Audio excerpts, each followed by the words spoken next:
오늘 본문에는 예수님의 첫 번째 표적에 대한 이야기를 소개를 해요. 포도주가 떨어진 혼인잔치에서 물을 변화시켜서 포도주로 만드셨던 예수님의 놀라운 그런 기적. 하지만 이것을 기적이라고 말하지 않고 표적이라고 이야기를 합니다. 기적이란 단어와 표적이란 단어는 조금 달라요.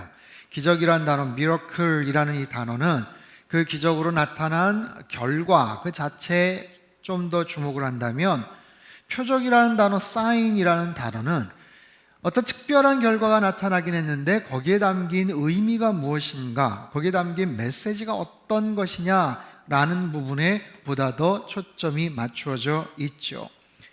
예수님께서 표적을 베풀어 주셨어요. 물이 변화해서 포도주로 만든 이 사건 속에 담겨져 있는 영적인 교훈이 무엇인지를 함께 살펴보기를 원합니다. 가나라는 동네에서 혼인잔치가 벌어졌다고 하죠. 이 가나는 나사렛에서 북동쪽으로 6km 정도 떨어져 있는 그런 작은 마을이에요. 나사렛에서 무슨 선한 것이 있겠느냐라는 이야기가 있을 정도로 아주 작고 정말 주목받지 못했던 그런 동네죠. 그 근처에 있었던 가나라는 곳도 사실 마찬가지입니다. 가난하고 지극히 평범한 그런 마을, 또 그런 가정에서 결혼 예식이 벌어졌어요. 하지만 정성과 사랑을 모아서 결혼식을 하죠. 혼인 예식은 보통 일주일에서 길게는 열흘 정도까지 열렸다고 합니다. 모든 친지들, 친구들, 지인들, 그야말로 온 동네 사람들이 모여서 함께 축하하는 마을 잔치예요. 축제와 같은 바로 그런 시간이죠. 오늘 본문 1절과 2절 말씀을 우리 같이 한번 읽도록 하겠습니다. 시작. 사흘째 되던 날 가나에 혼례가 있어 예수의 어머니도 거기 계시고 예수와 그 제자들도 혼례의 청함을 받았더니, 자, 사흘째 되던 날. 여러분, 사도 요한이 이 복음서를 기록했을 당시에는 이미 예수님께서 세상을 떠나신 지 거의 40년, 50년이 되던 그런 시점이었습니다. 예수님 당시에 제자들이나 목격했던 많은 증인들도 이 땅에 존재하지 않았어요. 어쩌면 마지막 증인이라고 말할 수 있는 사도 요한이 복음서를 쓰면서 기록을 하는데, 이미 시간이 오래되다 보니까 많은 사람들이 예수님 사건에 대해서 의심을 하거나 조롱을 하는 그런 경우들이 있었어요. 그러다 보니까 사도 요한은 최대한 기억을 되돌려서 가장 정확하게 그때 있었던 사건, 시간, 숫자, 인원, 이런 부분들까지도 가급적 정확하게 기록을 하고 있어요. 이를테면 지난주에 메시아를 그가 만났을 때 10시쯤 되었다라는 것도 마찬가지입니다. 10시란 단어가 특별한 의미가 있는 것이 아니고 정확한 자신의 기억, 그 현장에 있었던 팩트였음을 이야기하는 거예요. 요한복음 뒷부분에도 보면 잡은 물고기가 153마리였다. 그것도 마찬가지입니다. 가룟 유다가 떡을 받고 나갔을 때 밤이었다. 이런 부분도 마찬가지예요. 이것을 생각하면서 우린 요한복음을 볼 필요가 있죠. 자, 여기서 사흘째 되었다라는 것은요, 1장 마지막 부분에 빌립과 나다나엘의 이야기, 그 사건이 있은 후 사흘째 되던 날이라는 겁니다. 어머니 마리아와 그리고 예수님과 제자들이 혼인잔치에 초청을 받았어요. 마리아는요, 신랑의 이모였을 것이다 라고 추정하는 학자가 있습니다. 그럼 자연스럽게 예수님과도 친척 관계였겠죠?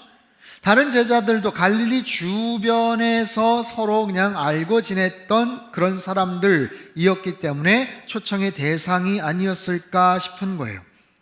어찌됐든 결혼잔치는 한참 진행 중이었고 예수님의 어머니 마리아는 결혼잔치를 도와주고 있었어요. 그때 아주 곤란한 일이 벌어집니다. 잔치에 포도주가 떨어진 거예요. 아직도 혼인잔치가 한참 진행 중인데 포도주가 떨어졌어요. 이거는 부족하다가 아니라 완전히 바닥이 났다라는 의미입니다. 유대 지역에서 포도주가 떨어졌다, 이거는 우리 식단에 김치가 없다, 아니면 고깃집에 사이다와 콜라가 떨어졌다, 그런 의미가 아니에요. 여러분, 팔레스틴 지역은 물이 참 귀합니다. 그래서 포도주를 물과 희석시켜서 음료 대용으로 사용을 하죠. 특별히 혼인잔치에 포도주가 없다면 그건 기쁨이 없는 결혼식이다라는 의미예요. 특별히 신랑과 신부 또 가족들을 흥겹게 축복하는 자리에서 포도주로 건배하는, 수시로 건배해야 되는 그런 시간들, 그런 상황들이 펼쳐지는데, 이거는 뭐 그런 예식 자체를 진행하기가 어려울 정도로 상상할 수 없는 바로 그런 사건이고 큰 문제죠. 포도주가 떨어져 버린 혼인잔치, 이것이 상징하는 의미가 있습니다. 인간의 연약함과 인간의 무력함과 실존적인 한계를 나타내는 거예요. 결혼 예식을 위해서 충분히 나름대로 준비를 했을 텐데, 나름 예측을 하면서 모든 상황을 예측하면서 나름 충분하게 준비를 하고 그것이 얼마나 중요하다는 것을 누구보다도 알고 있었을 텐데, 그럼에도 포도주가 똑 떨어져 버렸어요. 인간의 무력함, 이게 인간의 모습이에요. 뭔가 최선을 다해서 준비를 하지만 한계에 봉착할 수 있는 상황, 자연재해를 만날 수도 있고 돌발 상황이 발생할 수도 있습니다. 중요한 계획들을 잘했는데 계산에 착오가 생겨서 큰 실수를 할 수도 있죠. 여러분, 인간은 100% 자신할 수 있는 것은 존재하지 않아요. 인간에게 완벽함이라는 단어는 어울리지 않습니다. 철저한 무력감, 또한 한편은 무지함. 왜냐하면 지금 홀에 앉아있는 다른 손님들은 이 사실을 알지를 못하고 있어요. 포도주가 지금 바닥이 났다 떨어졌다 모르고 있습니다. 그 상황에서 그저 즐거운 그런 흥겨운 그런 상황들이 계속해서 연출되고 있어요. 불과 이제 몇 분 후면 분위기가 그냥 싸해질 수도 있는 그런 일시적인 그런 기쁨인 것을 알지도 못한 채 그런 무지함 속에서 살아가는 것이 바로 우리 인생, 인간의 모습이다라는 거죠. 여러분, 이 그림을 머릿속에 잘 기억을 하십시오. 포도주가 떨어져 버린 혼인잔치, 마땅히 당연히 있어야 되고 당연히 계속해서 그 기쁨이 유지돼야 되지만 그러지 못하는 그런 인간의 모습들. 여러분, 내가 최선을 다해서 열심히 뭔가를 노력하지만 뜻을 이루지 못할 때가 얼마나 많습니까? 갑작스러운 문제와 한계와 결핍 속에서 낭망할 때가 또한 얼마나 많습니까? 내 힘으로 도저히 해결할 수 없는 깊은 절망과 좌절들이 있어요. 뜻밖의 건강의 적신호의 사인을, 또 여러 가지 사건과 사고들, 자동차 여러 가지 어려운 문제들, 백신을 맞고도 문제가 생기기도 하죠. 지난주에 보니까 그 강서구 씨가 백신을 맞고 시력이 저하가 돼서 계속 진행해왔던 라디오 프로그램을 하차했다는 이야기를 들었어요. 굉장히 신실한 크리스찬이셔요. 얼마나 난감하고 얼마나 속이 상하겠습니까?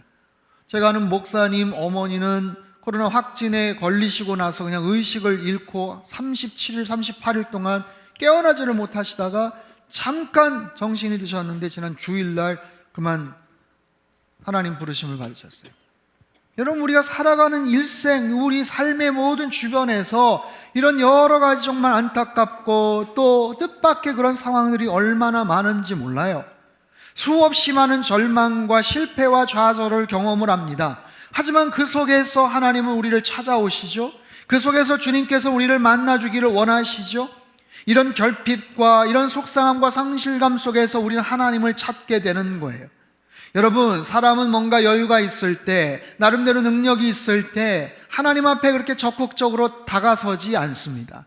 하지만 처절한 무력감과 절망과 실패감 속에서 주님을 찾게 되고 그 속에서 주님을 만나게 되는 거예요.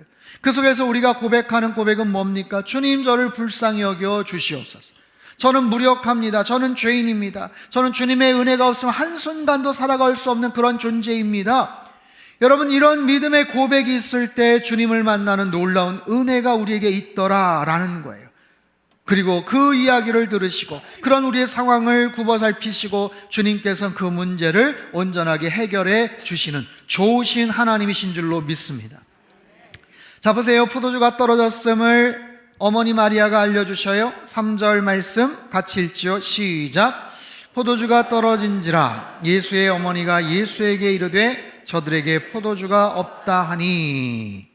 자, 잔치집에 생긴 난처한 문제들, 아마도 왔다 갔다 하면서 일을 도와주셨던 어머니가 그 홀에 앉아 있었을 예수님과 그 제자들 아마 그 자리에 와서 속닥 소곤거리시면서 얘기하지 않았을까 싶어요. 야, 큰일 났다. 지금 포도주가 떨어졌어.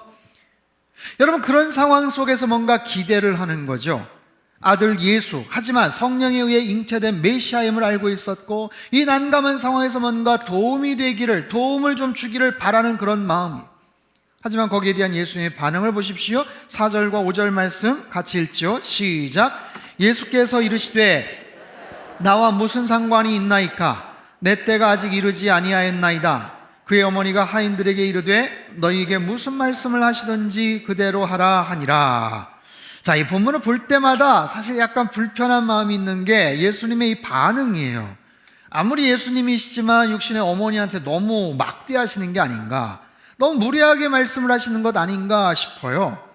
하지만 여러분, 나와 무슨 상관이 있습니까? 이 말은요, 그 시대의 그 지역에서 사용이 되는 하나의 관용구인데, 이게 화를 낼 때 사용이 되는 그 뉘앙스, 그 의미와 부드럽게 말할 때의 의미가 완전히 다르대요.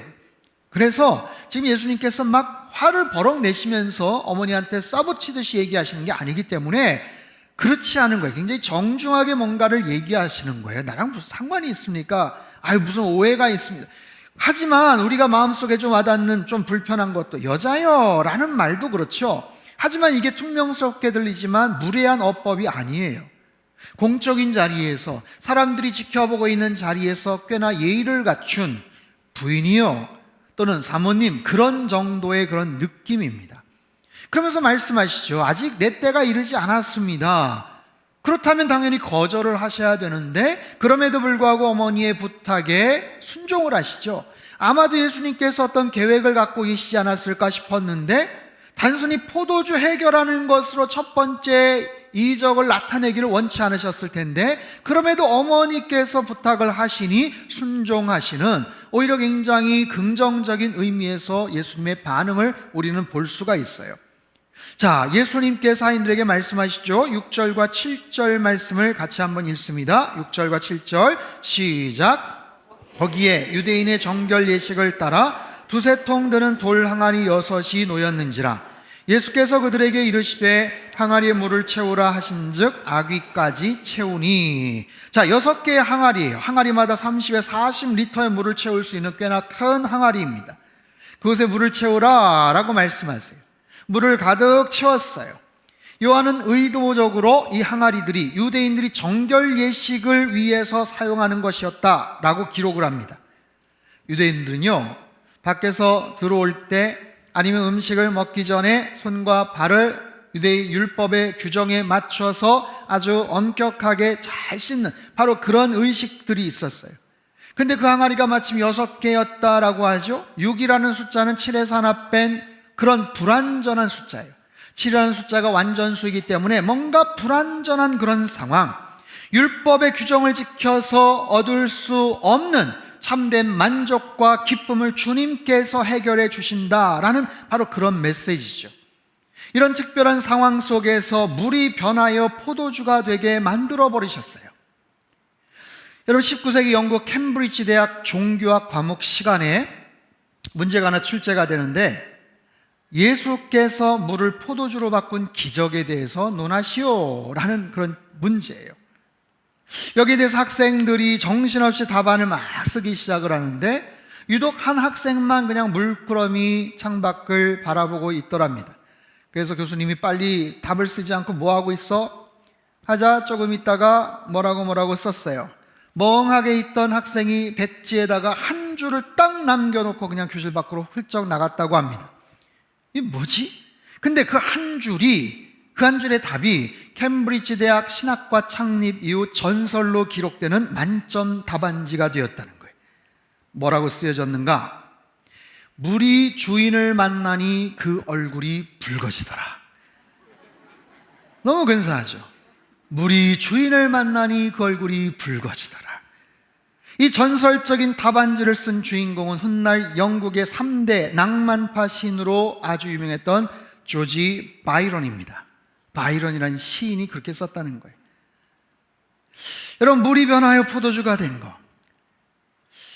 우리 3부 예배 때 이제 최근에 오신 분들이 많아서 제가 잠깐 저희 어머님 얘기를 한번 말씀을 드리면, 저희 막내 셋째 딸 임신했을 때 어머니가 아들이기를 그렇게 소원하셨죠?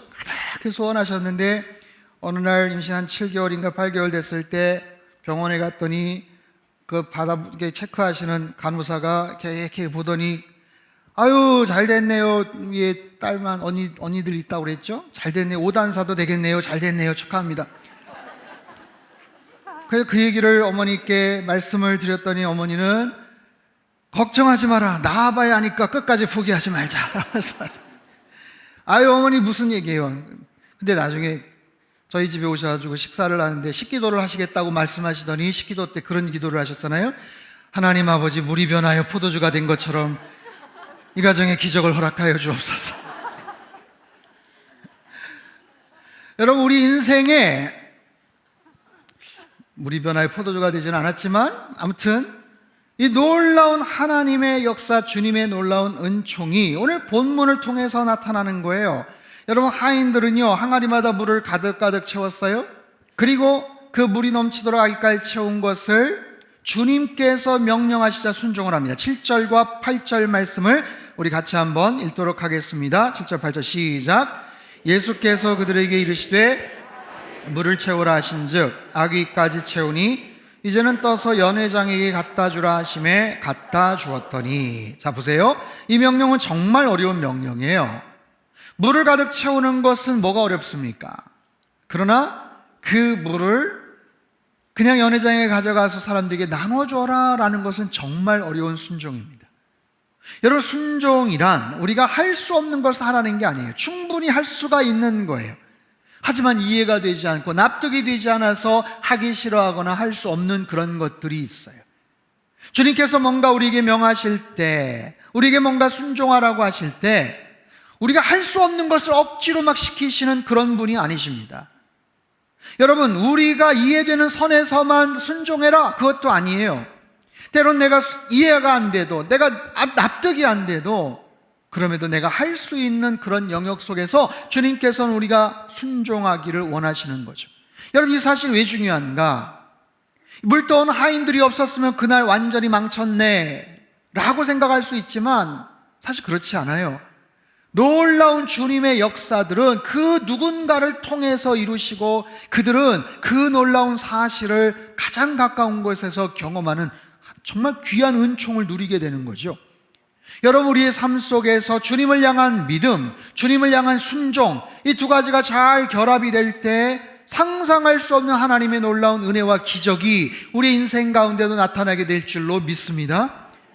여러분, 이 사건을 통해서 알 수 있는 것, 주님은 우리에게 최상의 것을 행하신다라는 거예요. 잔치 책임자가 말합니다. 9절에서 10절 말씀 우리 같이 한번 읽죠. 9절 10절 시작. 연회장은 물로 된 포도주를 맛보고도 어디서 났는지 알지 못하되 물 떠온 하인들은 알더라. 연회장이 신랑을 불러 말하되 사람마다 먼저 좋은 포도주를 내고 취한 후에 낮은 것을 내거늘 그대는 지금까지 좋은 포도주를 두었도다 하니라. 좋은 포도주를 지금까지 남겨두었다라는 거예요. 여러분, 이건 주님께서 만드신 포도주죠. 이 땅에서 만들 수 없는 그런 특별한 그런 포도주입니다. 당연히 맛이 다르겠죠. 단순히 좋은 게 아니에요. 영어 성경에 보면 the best라는 최상급을 쓰고 있어요. 가장 좋은 포도주라는 거예요. 여태까지 정말 경험해보지 못한, 맛을 못 봤던 최상품의, 극상품의 포도주였다라는 거예요. 여러분, 본문을 통해서 알 수 있는 진리는 주님께서 관여하시면 최상의 결과가 나오더라라는 거예요. 사랑하는 성도 여러분, 꼭 기억하십시오. 주님은 언제나 우리에게 최상의 것으로, 최고의 것으로 허락해 주시는 줄 믿습니다. 언제나 최선의 것이에요. 우리의 가정생활도 마찬가지예요. 아름답고 행복한 가정의 모습을 위해서 우리는 노력을 합니다. 하지만 인간의 노력만 가지고는 부족해요. 그곳에 주님께서 함께 하실 때 가장 아름다운 결과가 나타나는 거예요. 우리 인생도 마찬가지입니다. 우리 자녀들 인생의 진로를 위해서 노력하고 애를 쓰고 수고하고 밤잠을 못 자고 공부를 하고 정말 아등바등 열심히 애를 쓰지만, 여러분, 인간의 최선이라는 것은 거기에서 거기에요. 그러나 그 속에서 주님께서 우리와 함께 하시면 주님께서 우리에게 은혜를 베풀어 주시면 우리가 할 수 없는 최상의 결과가 나오게 될 줄로 믿습니다.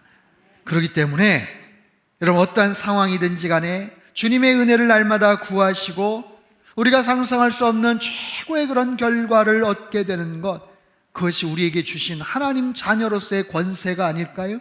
자, 보세요. 오늘 이 사건은 보통 사건이 아니에요. 첫 번째 표적이라고 했죠. 사람들은 포도주만 생각합니다. 야, 이거 최고의 포도주인데 어디에서 이런 포도주를 숨겨놨어? 근데 어디에서 누가 만들었는지는 몰라요. 알아야죠. 그것을 만드신 분이 누구인가를 알아야죠. 이 땅을 창조하신 분이 누구인가를 알아야죠. 내 인생의 주인이 어떤 분이신지 알아야죠. 나에게 생명을 주신 분이 나에게 왜 이 땅을 살게 하셨는지를 알아야죠. 내가 이 땅을 살아가되 살아보니까 아는 게 아니라 인생의 목적과 의미를 알고서 그 방향을 향해 나아가는 것, 그것이 우리 인생의 자연스러운 그런 결과예요. 예수님이 누구신가? 여러분, 요한복음을 통해서 우리에게 끊임없이 말씀하시는 것, 그분이 하나님의 아들 메시아다, 그리스도다, 그리고 그분을 믿음으로 말미암아 우리에게 생명을 주신다, 생명을 주시는 거예요. 여러분, 날마다 주님을 바라보시고 주님을 향해서 믿음으로 고백하세요. 그러면 그분에 있는 놀라운 생명의 은혜와 능력들이 우리의 삶 가운데 접속이 되고 우리의 삶 속에 그렇게 나타나는 은총이 있게 될 줄로 믿습니다. 자, 보십시오. 제자들도 예수님을 믿어야 됐어요. 사실 예수님을 따라가겠다고 제자라고 이야기하지만 예수님에 대한 정보가 사실 그렇게 많지가 않았죠. 그래서 이것이 하나의 사인이라고, 표적이라고 했는데 11절 말씀을 한번 같이 읽겠습니다. 11절 말씀 시작. 예수께서 이 첫 표적을 가나에서 행하여 그의 영광을 나타내심에 제자들이 그를 믿으니라. 자, 11절 말씀이 만약에 없었다면 그냥 하나의 신기한 현상이었구나 라고만 생각을 할 거예요. 그러나 이것이 표적이라고 했던 이유는 예수님께서 처음에는 내키지 않으셨지만 이것을 행함으로 인해서 뭔가 의도한 메시지가 있다라는 거예요. 지난주 설교, 안드레와 요한이 첫 번째 제자가 되지 않았습니까? 안드레가 베드로를 예수님께 인도하지 않았습니까? 이후에 등장하는 다른 제자들 빌립과 나다나엘 등이 있어요. 예수님의 제자가 되겠다고 했어요. 하지만 말씀드렸듯이 예수님에 대한 정보가 별로 없어요. 예수님이 어떤 분이신지도 아직 잘 몰라요. 하지만 이 사건을 통해서, 이 표적을 통해서 그들이 예수님을 믿게 되었다. 너희들은 내가 누구인지를 알고 따라오느냐? 너희들 인생의 길이 어떻게 될지 너희들 알고서 따라오는 거 맞냐? 너희의 평범한 인생을 내가 더 좋은 모습으로 만들어줄 건데 괜찮겠냐? 아무리 준비해도 사라질 기쁨과 행복이지만 내가 봐라, 참된 기쁨과 만족을 주는 그런 존재다. 의미 없이 별 볼 일 없이 살아갈 인생이지만 나를 통해서 참된 의미와 목적을 너희들이 알게 될 것이다. 몇 주 전에 박은조 목사님께서 오셔서 똑같은 이 본문의 말씀을 통해서 우리에게 은혜를 주셨어요. 허들의 물로 사용될 수밖에 없는, 그렇게 버려질 수밖에 없는 물이었지만 그것을 통해서 최상의 포도주를 만들어 주신 것처럼 여러분, 그들의 인생 별 볼 일 없어요. 그냥 하루 먹고 하루 벌어서 살다가 그렇게 이름도 없이 쓰러져 갈 그런 인생이지만 주님을 만남으로 말미암아 주님을 믿고 그 안에서 순종하고 그 안에서 온전히 주님을 따라갔을 때 그들의 인생이, 맹물과 같은 그런 인생이 극상품의 포도주와 같은 인생으로 변화가 되는 거예요. 사랑하는 성도 여러분, 이것이 그들에게만 존재하는, 그들에게만 허락된 그런 상황이고 은혜일까요? 저와 여러분도 마찬가지입니다. 생각해 보십시오. 내가 예수님을 몰랐다면 어떻게 될 뻔했어요? 예수님 알지 못했다면 여러분 어떻게 사셨겠어요? 우리의 인생이 그렇게 살아갈 텐데 주님을 만남으로 인해서 새로운 소망이 생기고 변화가 되는 거예요. 여러분, 그렇지 않으면 우리 늘 절망합니다. 늘 속상해합니다. 낙심합니다. 그러나 그 절망의 끝자락에서 예수님을 만나는 거예요. 주님께서는 그 절망에서 우리에게 참된 소망을 허락해 주시는 줄로 믿습니다. 여러분, 생각해 보세요. 우리 인생은 내가 아둥바둥 열심히 해서 최선을 다해 살아간다? 여러분, 뭐가 최선입니까? 그 결과가 최선일까요? 몰라요. 그것이 최선인지 차선인지 몰라요. 누가 어떻게 평가하느냐에 따라서 그것이 최선이라고 말하지만 누구는 최악이라고도 말할 수 있는 것이 우리 인생 아니겠어요? 그렇기 때문에 내가 열심히 노력해서 나의 최선을 만드는 것이 나의 인생이 아니라 때로는 절망을, 때로는 좌절을, 실패를, 낙심을 그렇게 경험을 하지만 그 속에서 예수님을 만남으로 말미암아 주님께서 만들어주시는 최선의 삶을 살아가는 것, 주님께서 만들어주시는 극상품의 포도주 같은 인생이 되는 것, 여러분 그것이 정말 행복한 인생이고 우리가 추구해야 될 바른 인생의 목표요 방향인 줄로 믿습니다. 여러분 절망하고 낙심하더라도 걱정하지 마세요. 주님 앞에 나아가십시오. 주님께서 놀라운 소망의 빛, 생명의 빛을 우리에게 허락해 주실 줄 믿습니다. 우리는 끝났다, 불가능하다라고 생각하지만, 포기해버릴까 생각하지만 아니요, 그렇지 않아요. 그때부터 하나님의 놀라운 기적은 운행하고 새롭게 시작되는 줄로 믿습니다. 그것이 예수님을 영접하고 하나님의 자녀가 되는 권세예요. 그것이 예수님을 믿음으로 따라갈 때 제자들에게 주시는 하나님의 놀라운 축복이에요. 내가 자녀가 되고 제자가 되는 것, 그저 조금 더 나은 인생, 다른 사람들보다 조금 더 근사한 인생이 되는 게 아니라 완전히 색깔이 바뀌는 거예요. 완전히 인생의 내용이 바뀌는 거예요. 어떻게 그 허드렛 물이, 별 볼 일 없는 물이 극상품의 포도주가 됩니까? 우리가 무엇을 한다고 그렇게 되겠어요? 하지만 예수님께서는 우리를 그렇게 변화시켜 주실 줄로 믿습니다. 사랑하는 성도 여러분, 이 예수님의 첫 번째 표적이 여러분 각자의 인생과 삶 속에서도 그대로 나타나게 되기를 주님의 이름으로 축원합니다. 특별히 우리 가정 안에 그런 은혜가 있게 되기를 바랍니다. 여러분 우리의 가정은 가나의 혼인잔치와 같은 인생이고 그런 모습이어야 돼요. 그 속에 예수님이 없다면 포도주가 떨어져 버려서 낙심하고 속상해하고 서로에게 책임전가고 그러길래 준비 많이 하라고 그러지 않았냐라고 서로 그 안에서 탄식하고 갈등과 아픔을 겪는 그런 모습이겠지만 그 속에 예수님께서 함께 하심으로 말미암아 서로 기뻐하고 서로 즐거워하는 놀라운 은혜와 축복의 그런 장소가 되는 거예요. 여러분 이번 명절 여러분이 만나는 모든 가족들, 모든 관계들 속에서 가나의 혼인잔치와 같은 놀라운 은총이 있었으면 좋겠어요. 어떻게 하면 가능할까요? 초청하십시오. 예수님을 초청하세요. 예수님이 초청이 되었기 때문에 이런 기적이 나타난 것 아니에요? 그리고 주님께서 나에게 뭔가 말씀하실 때 순종하십시오. 뭔가 나에게 말씀하실 거예요. 내 마음을 콕콕 찌르실 거예요. 내가 충분히 할 수 있는 거예요. 하지만 오랫동안 하기 싫었던 일들일지 몰라요. 관계가 틀어지고 갈등이 있고 서로 마음 불편해할 수 있는 그런 가족들이 혹시 있다고 하더라도 주님께서 여러분의 마음속에 주시는 그 음성에 여러분들이 순종하면 물이 변화의 포도주가 되었던 것 같은 놀라운 은혜와 반전의 역사가 우리 가정의 모습과 우리 인생 가운데 그렇게 펼쳐지게 될 줄로 믿습니다. 여러분 주님을 만난 것, 주님을 내 인생에 나의 구세주로 영접한 것, 이것이 얼마나 큰 축복인지 모릅니다. 할렐루야. 이게 얼마나 놀라운 은혜입니까? 여러분 극상품의 포도주 같은 인생이 되어서 날마다 주님께 찬양과 영광을 올려드리시고 이번 설 명절 동안 여러분 가정 안에 하나님의 풍성한 은혜가 충만하게 임하시기를 주님의 이름으로 축원합니다. 참 좋으신 하나님, 우리가 인생에서 예수님 만나지 못했다면 무슨 소망과 무슨 삶의 목적을 가지고 살았겠습니까? 좌절하고 절망하고 낙심하고 슬퍼하지만 그 속에서 주님 만나 참된 소망과 생명의 빛을 우리에게 허락해 주셔서 참으로 감사를 드립니다. 허드렛 물과 같은 별 볼 일 없는 맹물과 같은 인생이지만 주님 만나서 극상품의 포도주 같은 인생이 될 줄로 믿습니다. 하나님 우리 인생의 모든 챕터마다 주님께서 함께하여 주시고 우리 인생의 내용이 바뀌게 하시고 삶의 방향과 의미가 변화되게 하여 주시옵소서. 특별히 설 명절 동안 우리 모든 가정들마다 가나의 혼인잔치가 펼쳐지게 하여 주시옵소서. 하나님 주신 말씀대로 순종하게 도와주시고 예수님께서 친히 주인 되어 주시는 명절 되고 하나님의 은혜와 기쁨과 축복이 넘쳐나는 베스트의 시간들이 되게 역사하여 주옵소서. 존귀하신 예수님의 이름으로 기도합나이다. 아멘.